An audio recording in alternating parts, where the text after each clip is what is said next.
नमस्कार बंधुरा care recipe बक्से सकलके स्वागत। आज आमी एमनी रान्ना करार कड़ाइयेर मध्येई आशकी पिठे तैरी करब और सेटाई तोमादेर संगे शेयर करब। ताहले चलुन बंधुरा देखे नेওয়া যাক। एखाने प्रथमेই आमी चालेर गुड़ी निये नेब। आमी 1 कप और हाफ कप परिमाण चालेर गुड़ी नियेछि। एरपर एर मধ্যে आमी दिये देब लवण। आमी सेদ্ধ चालेर गुड़ी व्यवहार करछि। एटा सेদ্ধ चाल आतप चाल दुटो दिएई करा जाबे। एरपर एखाने आमी जल ऐड करब और এই জলটা অবশ্যই গরম জল ব্যবহার করতে হবে। একদম ঠান্ডা জল দিলে কিন্তু হবে না। একটু গরম জল ব্যবহার করে আমি এই গুড়িটা মেখে নেব। আর এটা মাখার সময় একটু হাত দিয়ে ভালো করে চেপে চেপে মাখতে হবে আর গরম অবস্থাতেই মাখতে হবে।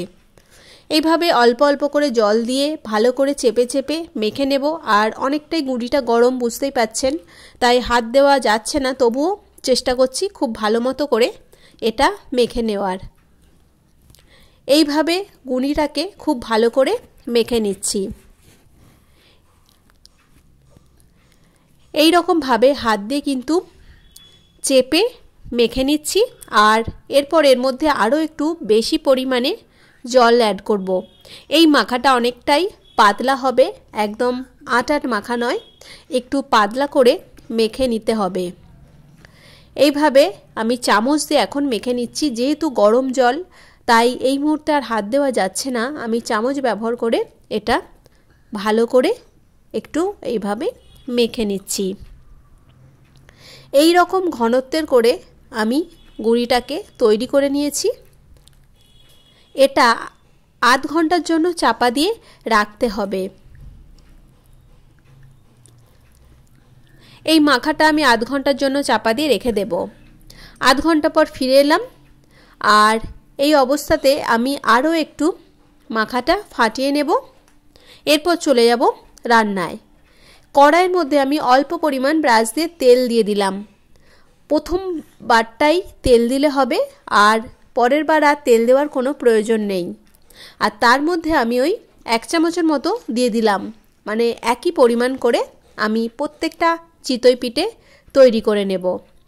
আর এরপর চাপা দিয়ে দিয়েছিলাম আর মাঝে এইভাবে হাত দিয়ে দেখতে হবে। এই দেখুন এখানে হাতে লেগে যাচ্ছে, তার মানে এখনও পিঠেটা বাকি আছে। এরপর আবারও আমি চাপা দিয়ে দেব। এইভাবে কিন্তু কড়াইয়ের মধ্যেই আমরা খুব সহজেই তৈরি করে নিতে পারি চিতই পিঠে বা আশকি পিঠে।